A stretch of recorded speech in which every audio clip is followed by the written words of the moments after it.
Hi guys, this is Andy from Where Wild Ones Roam, and in this video, we're going to talk about how to create a home office in an RV.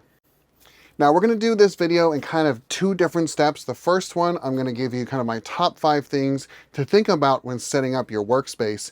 And then I'm going to show you the last 3 desks I've had in this particular RV and what I've liked and what's worked well and things that I haven't worked well and why they ultimately didn't make it for the long term.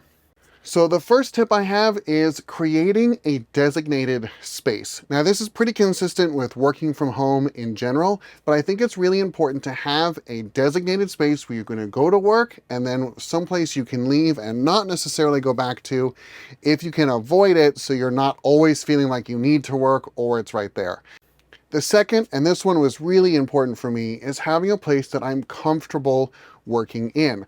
I do not like working in bed. I don't like kind of laying down and trying to type. I don't like sitting on the couch all the time either. That makes my back hurt, or just overall, it's just uncomfortable for a really long stretch. Now, doing a meeting here or there, of course, we can be very flexible and move around. But for long term, if I'm sitting and typing a lot for that day, or if I'm writing or really just need to kind of be zoned into what I'm doing, I liked having a designated space that was then comfortable to either sit in or maybe stand up in, depending on your preference. So make sure it's somewhere that's really comfortable, that you can get the work done that you need done in, and you're comfortable in that spot all day. Okay, so the third tip is going to be probably the most challenging, and that's understanding your space is going to be small. We've all made the choice at this point to kind of live and really condense what we have and what we're living with, and that's going to be the same for your workspace. So for a lot, that might be giving up all the post-it notes or the desk phone, or maybe the dual or triple monitors that are now really popular, or even the really big spaces. And kind of just work in that smaller space. You don't have all the space you might have had in the house before. The next one is actually a newer tip that I probably wouldn't have had 3 years ago, and it is be aware of your background. So much work today is done over video calls and conference calls, and so now all of a sudden having a backdrop that kind of is important kind of matters all of a sudden. Being in an RV is great. Sometimes you can go outside, you can go work on a park bench or like the picnic tables and have this amazing view behind you.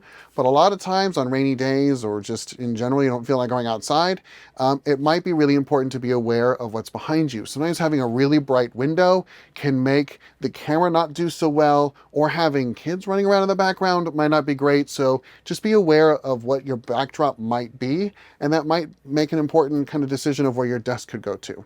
The last tip is having a space and a place that works with the overall flow of the RV. Now, I'm working at home with 3 kids here all of a sudden now, so that is a very busy space, and I kind of needed a way and a place where I could go that wasn't always so distracting at all points.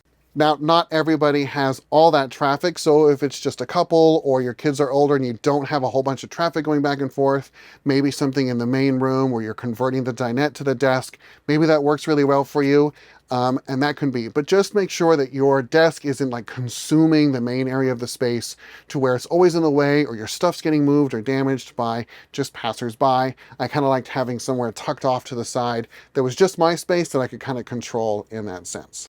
Okay, so those were the top kind of 5 things and tips I could think of to kind of present. Now, I want to show you the last 3 versions of a desk I've used all in this particular RV to kind of give you an idea of some examples, some things that have worked well and some that haven't.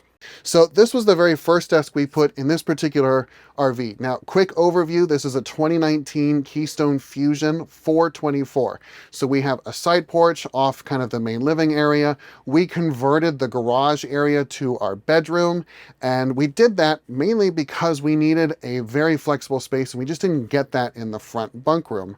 And I call that a front bunk room because that's what it is now. So that's where we put the kids. They've got bunks up there and all of their kind of their activities and play stuff. And that leaves the back room to be extremely flexible for us. We have our bed up on the lift. It can go up and down as needed. And we really now have this big open floor space to work with. The first desk for us was right in between the bathroom and the door to the main space. And I liked it because it was actually at standing height. And so I could get a tall chair for when I wanted to sit, but I could stand when I wanted to stand. I could easily kind of see what was going on if I needed to be aware or working with other things that wasn't just, kind of zoned in, but I could also close the door for being in the back and still have that nice quiet space. So this was a really great desk. The main reason it didn't stick around was it was built over the washer and dryer setup. Once the pandemic hit, we really wanted our own washer and dryer, which has been amazing to have. And so unfortunately that desk location got lost to the washer and dryer. So that brings us to the second location.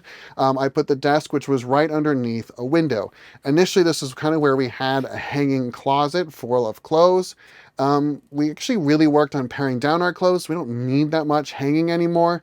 We put a lot of it into a dresser and just fold it. That's worked quite well, but that did leave this open space for the desk. I got this one at IKEA, and I got the shelving unit from IKEA, which was this huge plus. It now had all this extra storage where I could put hard drives and letters and anything that I was kind of working through. It was a really great place for storage. The biggest thing I really didn't like about it is I had to sit all the time. And I'm trying to be a little bit more active, and so that was really just kind of a big negative for me. So that has finally brought us to the current version of the desk. Now I'm in the same location as the second desk. That location's worked well for us. We have access to the bathroom, doesn't take up too much of this room overall.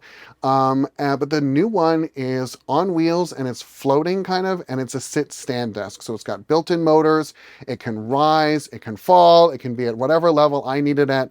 I like standing at it probably for 3/4 of my day, but I'll definitely sit when I need to. Kristen likes it because she can actually move it to the level she needs it at. If she's ever wanting to work on something, her iPad can plug in and go to the big screen. It works well. Another huge advantage is it's ergonomic. So it works really well with kind of where the height of the monitor should be versus where the keyboard and mouse should be. But that's also kind of its biggest con, is it's really deep and wide, and I really don't need all of that surface. So the fourth version might just be a new surface on top of this motor that goes up and down. The motor going up and down was exactly what I need. We'll just have to work out the actual kind of desk space itself. All right, those are the 3 setups we've had. I hope you guys found this helpful and can't wait to meet you all on the road. Thanks. Bye.